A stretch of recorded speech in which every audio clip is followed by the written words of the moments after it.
जयाची आरतीची भोगीत विषयी त्यजिले सतत, जया लागे विरक्त वनवासिये। जिस चैतन्य के लाभ की उत्कट इच्छा में ही आनंद मानकर जिन्होंने सदा के लिए विषयों का त्याग कर दिया, जिसके लिए ऐसे विरक्त पुरुष अरण्यवासी बन जाते हैं। दृष्टि सूनी जयाते ब्रह्मचर्यादि व्रते, मुनीश्वर तपाते आचरते।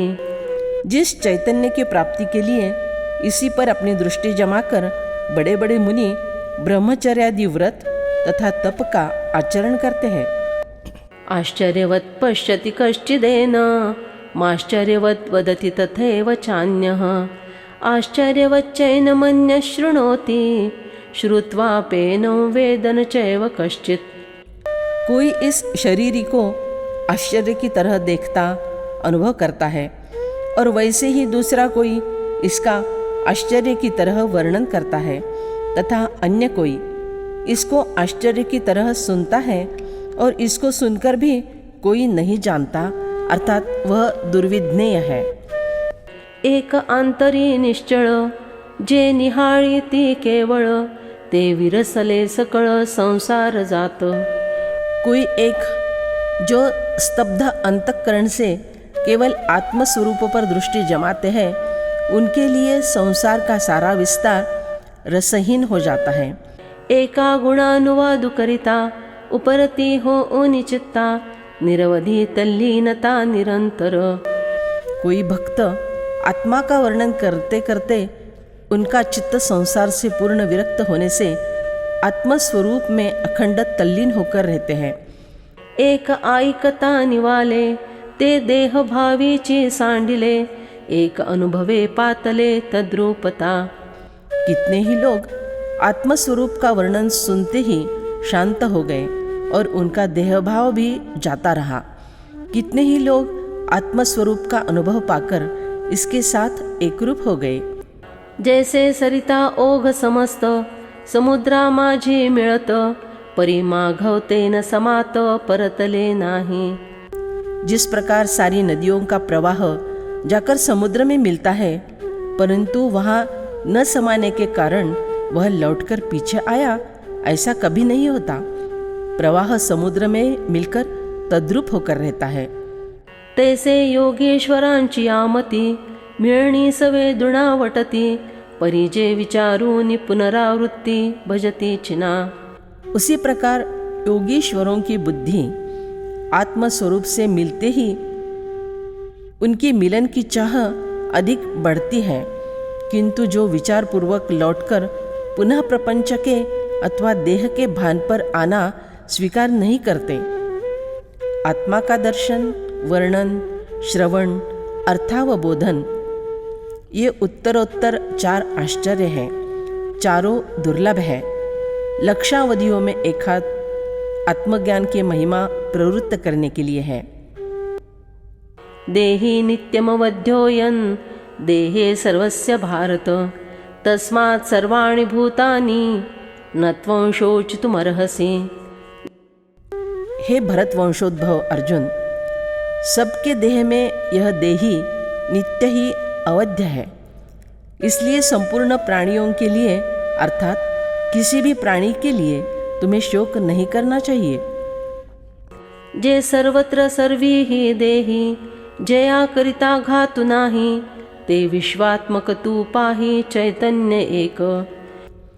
तुम यह बात अच्छी तरह से जान लो कि जो सर्वत्र व्याप्त है, सब शरीरों में रहता है, और जिसके वध के विषय में सोचने पर भी जिसका वध नहीं हो सकता, वह एक चैतन्य विश्वात्मक विश्व की आत्मा है। एयाचे निची स्वभावे, हे होत जात आघवे, परिसांघे का शोचावे येथ तुआ। इसी के सहज प्रवृत्ति से यह सारा नाम रूपात्मक जगत उत्पन्न होता है और नष्ट होता है। तो फिर बताओ कि तुम शोक क्यों करते हो? एरवी तरी पार्था, तुझ नेणो न मने चित्ता, परी की डाळ हे शोचिता बहुती परी। हे अर्जुन, ये सब बातें सहज ही समझ में आने वाली है, फिर भी तुम इन्हें मन से स्वीकार क्यों नहीं करते? इसका कारण तो मेरी समझ में नहीं आता, किंतु इस विषय में शोक करना अनेक प्रकार से दोषयुक्त है। स्वधर्ममपि चावेक्ष न विकम्पितुमर्हसि धर्म्याद्युद्धात् श्रेयोऽन्यत् क्षत्रियस्य न विद्यते। और अपने क्षात्र धर्म को देखकर भी तुम्हें विकम्पित अर्थात कर्तव्य कर्म से विचलित नहीं होना चाहिए, क्योंकि धर्ममय युद्ध से बढ़कर क्षत्रिय के लिए दूसरा कोई कल्याणकारक कर्म नहीं है। तू आजही का न विचारीसी काही हे चिंतिताहासी स्वधर्मो विसरलासी तरी जे जेणे। अब तक भी तुम क्यों नहीं समझ रहे हो? यह किस बात का चिंतन चल रहा है? जिस स्वधर्म से तुम्हारा उद्धार होने वाला है तुम उसी को भूल गए हो। या कौरवा भले ते झाले अथवा तुझ काही पातले का युगची हे बुडाले जरी येथ। यदि यहाँ इन कौरवों का कुछ अर्थात नाश हो जाए, तुम्ही को कुछ अनिष्ट हो जाए अथवा इस युग का अंत हो जाए, तरी स्वधर्मो एकू आहे तो सर्वथा गा त्याज्य नोहे त्यजिले या न त्यजे पाहे धनंजया। तो फिर भी एक स्वधर्म ऐसा है कि उसे त्यागना किसी भी प्रकार से उचित नहीं है। इतना ही नहीं बल्कि हे अर्जुन, स्वधर्म का त्याग करने पर भी वह त्यागा नहीं जाता। स्वधर्म जन्म के साथ आया है। कृपाळूपणे तुझे चित्त जरीही झाले द्रवीभूत तरी हे अनुचित संग्राम समयी। यदि तुम्हारा अंतःकरण करुणा से द्रवित हो गया हो तो भी इस युद्ध के अवसर पर तुम्हें यह शोभा देने वाला नहीं है। अगा गोक्षीर जरी झाले तरी पथ्यासी ते नाही बोलिले ऐसे निही विषनो हे सूदले ज्वरी देता। अरे यदि दूध गौ का हो तो भी अगर वैद्य ने उसे दूध का पथ्य देने से मना किया है, ऐसा मालूम होकर भी शरीर में ज्वर होते हुए भी पिलाया जाए तो उस रोगी को क्या विष पिलाए जैसा नहीं होगा? ऐसे आन करिता नाशु होई लहिता म्हणोनी तू हे गा आता सावधू होई। इसी प्रकार कुछ भी स्वधर्म छोड़कर प्रसंगेतर मनमाना कर्म किया जाए तो स्वहित का नाश होगा। अरे इसलिए अब तुम होश में आओ।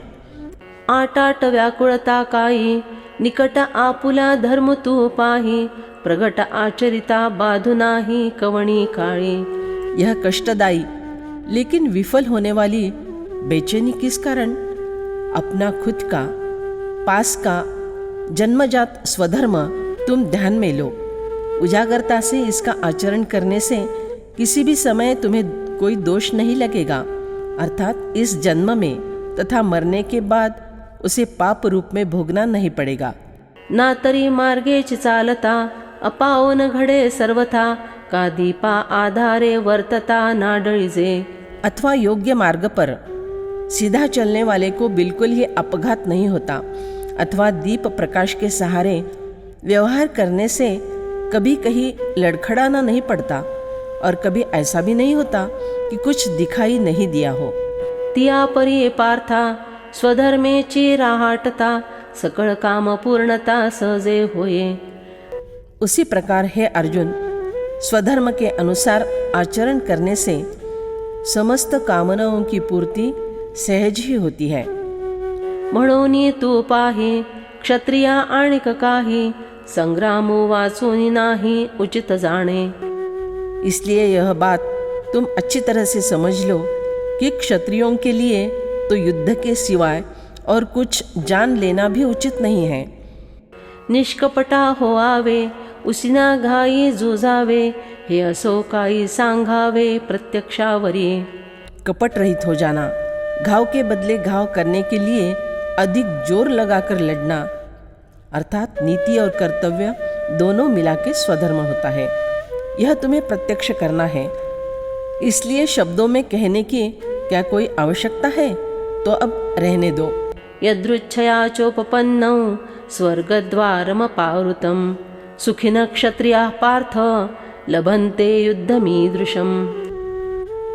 अपने आप प्राप्त हुआ युद्ध खुला हुआ स्वर्ग का दरवाज़ा भी है, हे पृथानंदन, वे क्षत्रिय बड़े सुखी अर्थात भाग्यशाली हैं जिनको ऐसा युद्ध प्राप्त होता है। अर्जुना जूझ आताचे, हे हो का दैव तुमचे, की निधान सकळ धर्माचे प्रगटले असे। हे अर्जुन, यह सांप्रत का युद्ध मानो तुम्हारा भाग्योदय है अथवा समस्त धर्म का निदान तुम्हारे सामने खुल गया है। हा संग्रामो काही म्हणिपे, की स्वर्गुची येणे रूपे, मूर्तमंतुका प्रतापे उदो केला। क्या इसे युद्ध कहना उचित है? अरे, इसके रूप में तो तुम्हारे लिए स्वर्ग ही अवतरित हुआ है, अथवा ऐसा लगता है कि यह मूर्तिमान प्रताप ही उदित हुआ है। ना तरी गुणाचे निपरी करे, आरतीचे निपडी भरे, हे कीर्तीची स्वयंवरे आली तुझ। अथवा तुम्हारे में इकट्ठे हुए गुणों का समुदाय देखकर प्रेम से भरकर यह कीर्ति स्वयं तुम्हें वरण करने के लिए यहाँ आई है। क्षत्रिय बहुपुण्य किसे, जे जूझ ऐसे लाहिजे, जैसे मार्गे जाता आडळीजे चिंतामणी। जब क्षत्रिय पहले बहुत से पुण्यदायी कर्म करेंगे, तब कहीं जाकर उन्हें उसके फलस्वरूप ऐसा युद्ध करने का अवसर प्राप्त होता है। वह भी कैसे? तो जैसे मार्ग में चलते समय अचानक चिंतामणि मिल जाए। क्षत्रियों की लड़ने की मनोकामना पूर्ण करने वाला युद्ध। ना तरी जांभया पसरे मुख, तेथ अवचटे पडे पियूख, तैसा हा संग्रामुगा देख पातला असे। अथवा जंभाई लेते समय मुंह खोलते ही उसमें अकस्मात अमृत आ पड़े। अरे, ठीक उसी प्रकार यह युद्ध तुम्हारे लिए उपस्थित हुआ है। अथ चेत्वमिमं धर्म्यं संग्रामं न करिष्यसि, ततः स्वधर्मं कीर्तिंच हित्वा पापमवाप्स्यसि। अब अगर तू यह धर्ममय युद्ध नहीं करेगा तो अपने धर्म और कीर्ति का त्याग करके पाप को प्राप्त होगा।